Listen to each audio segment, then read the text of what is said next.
Sobat Improvement, survei yang dilakukan di banyak perusahaan mengenai mungkinkah zero defect menyatakan 60% responden berkata zero defect tidak mungkin.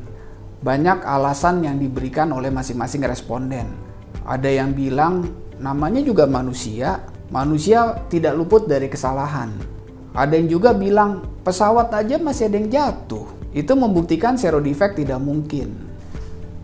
Benarkah zero defect tidak mungkin? Yuk kita coba bahas mengenai mungkinkah zero defect terjadi.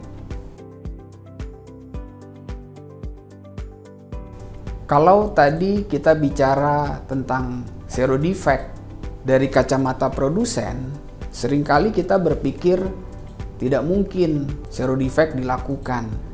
Tapi coba sekarang kita berpikir dari sisi yang lain. Berpikir sebagai customer.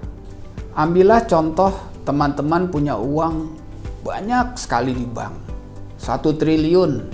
Karena uangnya banyak, setiap hari cek rekening. Hari ini nambah berapa ya? Setiap hari bangun tidur, teman-teman cek rekening. Kemudian suatu saat ketika teman-teman bangun tidur, cek rekening ternyata uangnya tinggal 1 juta. Tentunya teman-teman terkejut, stres, marah.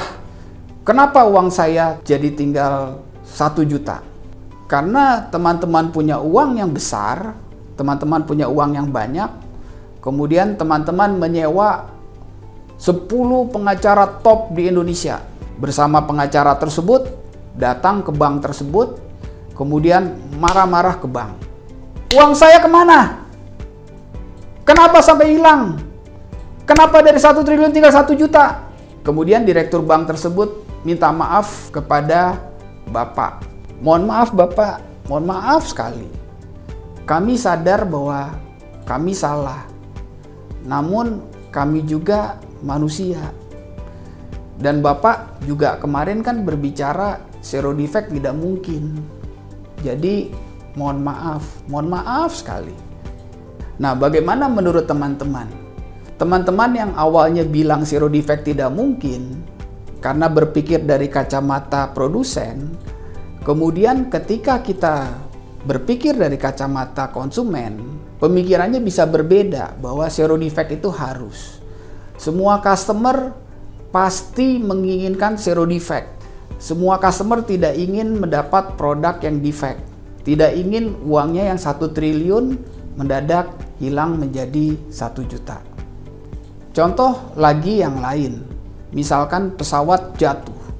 Kemudian direktur pesawat bikin konferensi pers dan menyatakan, maaf Bapak Ibu, pilot juga manusia. Tentunya sebagai konsumen, kita tidak bisa menerima alasan human error. Kita tidak bisa menerima alasan apapun karena konsumen menginginkan zero defect.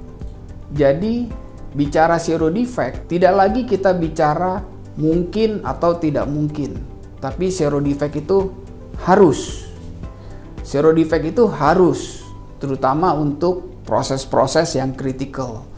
Proses-proses yang terkait dengan keselamatan, proses-proses yang terkait dengan kecelakaan, proses-proses yang terkait dengan manusia, proses-proses yang terkait dengan keuangan. Proses-proses penting itu harus zero defect.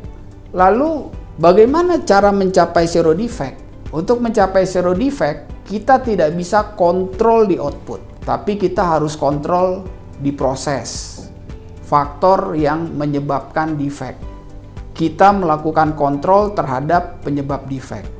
Saat ini banyak alat-alat analisa yang terkait dengan cara mengontrol penyebab defect.